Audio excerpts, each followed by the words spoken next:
Well, we've reached the end of the champagne glass and perhaps the end of the Rococo. The Rococo style is seen by many historians as the last gasp of the French aristocracy before the French Revolution. I'm Dr. Megan Lorraine Debin, and I'm an art historian, and this is Art Trippin Lecture Series.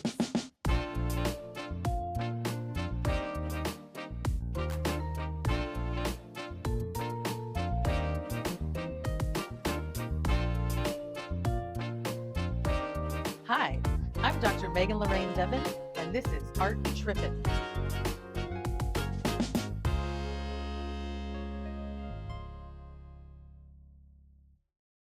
The Rococo is seen as this really decadent style, the end of the Baroque style, before neoclassicism comes along and restores order and balance in art. The Rococo style is seen as exaggeratedly decorative. The pale pastel colors, the soft feathery brushstrokes, and the overall misty quality fall out of favor.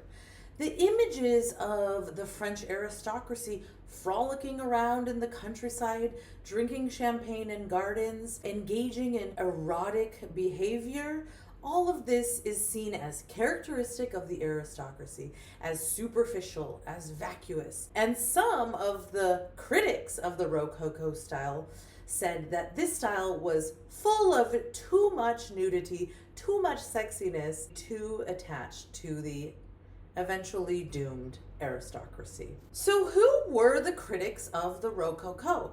So if you look at Rococo art and you see its abundance, you might think that this style was well received by everyone, but really, it was really a style reserved for the most elite nobles, and there were sort of more middle class people in France who favored a different style. Who critiqued the Rococo? We will see, for example, Rousseau, who argues that man by nature is good and he is depraved and perverted by society. And we will see artists like Chardin, who exalt in the simplicity and beauty of the peasant's life. So we will see there are outspoken critics of the Rococo style, including Diderot, who I will discuss shortly. These critics created a different style of art that we sometimes see called in art history books moralizing genre scenes or natural art. And artists like Chardin painted quiet scenes of domestic life in the tradition of 17th century Dutch genre scenes. So think back to Vermeer. Chardin and others praised the simple goodness of ordinary people, not the corruption of the aristocracy. Artists and thinkers who critiqued the Rococo thought that even if you did have wealth and status and money and power, well, then you should use that wealth not for your own pleasure, but to benefit society. This style of art that's sometimes referred to as natural art or moralizing genre scenes is usually a more simple, more clear style that was seen as more honest and authentic. And Chardin was really the favorite painter of Diderot, who we remember from the Rococo video. Now, if you didn't watch the Rococo video, go back and watch our last video so you understand what these artists are reacting against. Now, to get you to understand how these thinkers felt about the Rococo, so it's not just artists, but also writers, philosophers, and thinkers like Diderot, who wrote the first encyclopedia. Diderot was also an art critic. And Diderot, who was a close friend of Madame Pompadour and who afforded some of her support, really hated Boucher. He denounced Boucher. He wrote, and I'm going to read you a quote because I love the art history tea and gossip. Okay, here is the scathing description of Boucher by Diderot. Diderot wrote, and I quote, "What a waste of talent and time. This man is the ruin of our young painting students. As soon as they are able to hold brush and palette, they begin to sweat over garlanded putti, to paint rosy and dimpled behinds, and to indulge in all sorts of extravagances. And he later critiqued the Rococo for its sheer decorativeness and frivolity. In fact, Diderot said, and again I quote, "I have seen enough of tits and behinds. These seductive things interfere with the soul's emotions by troubling the senses." Oh, scandalous. So, Diderot did not like Boucher, and Diderot basically said, enough of all this tits and ass. He wanted a more simple, more modest, more respectable style of art. So what kind of art did Diderot like? Let's look at Chardin's The Governess from 1739. Here we see a governess. A governess is kind of like a mix between a nanny and a private tutor, and she is charged with the moral instruction and education of young gentlemen. And so here we see this woman depicted as the example or model of domestic behavior and domestic instruction. We have these kind of refreshingly moral overtones for the upper class here. So the idea that Chardin has and that Diderot have is that if you're going to have a great deal of wealth, then at least use it well. Use it to educate your children well. What happens in this scene? In this scene, there's a little boy dressed in his little top coat and his blue ribbon, and he has been idle. You can see on the ground that there's some playing cards scattered about. There's also a little, like a badminton racket and the shuttlecock. I love that word. Shuttlecock. So in this scene, the boy has been idle. He's been playing around when he should have been doing his homework, and he's being reprimanded. So it is really in this tradition of the moralizing Dutch genre scenes of showing figures not outdoors, frolicking in the garden, drinking champagne, but indoors in the house where theoretically they're supposed to be. And this is not the kind of work that necessarily would gain Chardin a great deal of praise. This was not the kind of work that would get Chardin into the academy, but they were very popular and influential with the upper middle class at the time. And in fact, Chardin is often referred to as the painter of the bourgeoisie,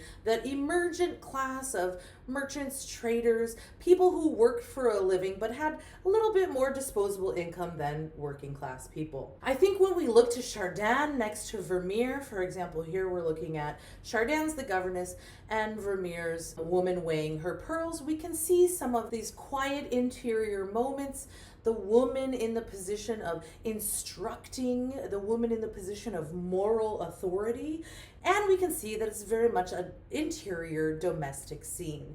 These were very much favored by artists like Chardin and philosophers like Diderot. If we look at Chardin's Governess compared to Fragonard's The Swing, we can see a totally different style. Where Fragonard's color palette is cool, Chardin's is warm and earthy. Where Fragonard's painting style is loose and feathery, Chardin's painting style is more tight and closely rendered.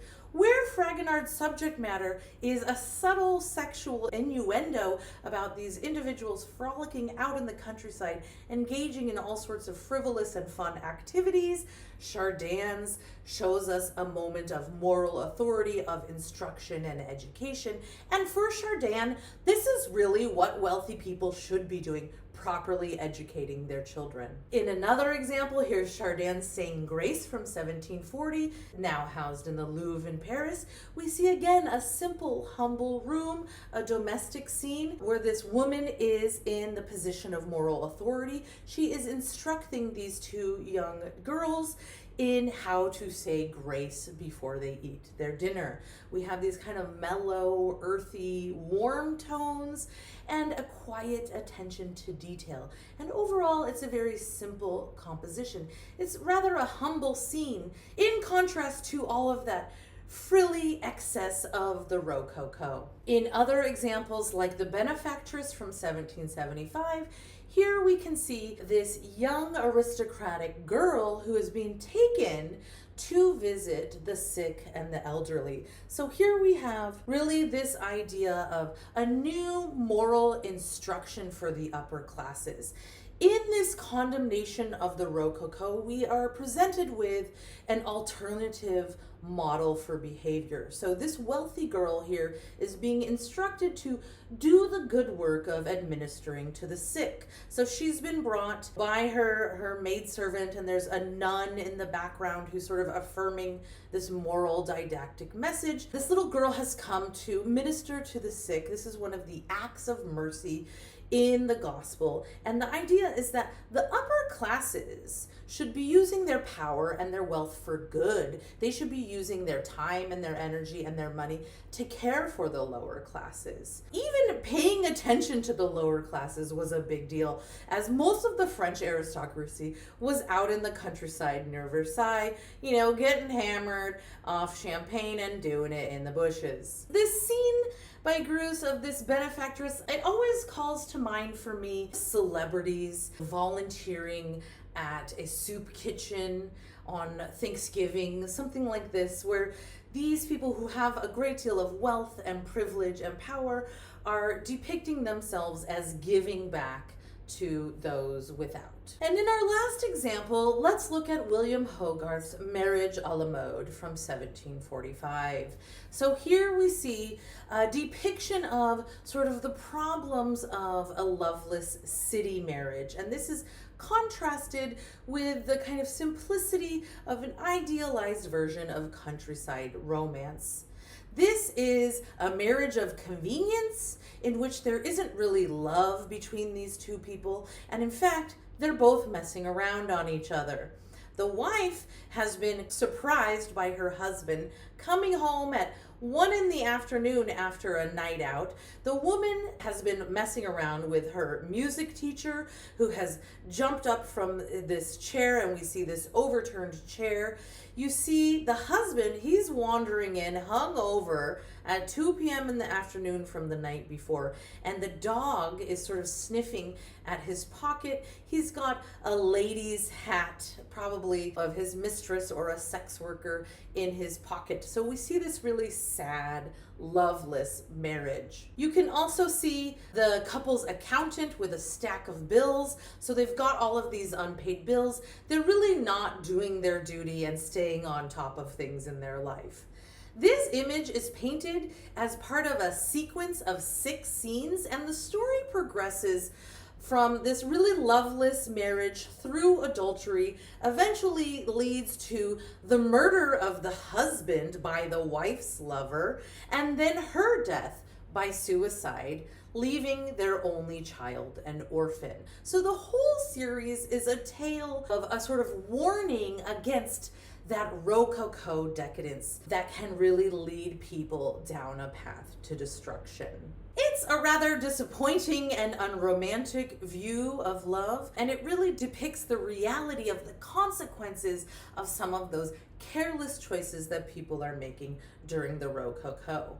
This series was painted, but then it was produced as a print, so it was reproduced and spread around as a way to spread around these kind of moralizing messages that are part of this critique of the Rococo. So as we can see, with artists like Chardin and philosophers like Diderot, there was an outspoken critique of the decadent and frivolous Rococo style. Hopefully this has given you an understanding of the critique of the Rococo. As always, I'm Dr. Megan Lorraine Debin, and stay tuned for more Art Trippin lecture series.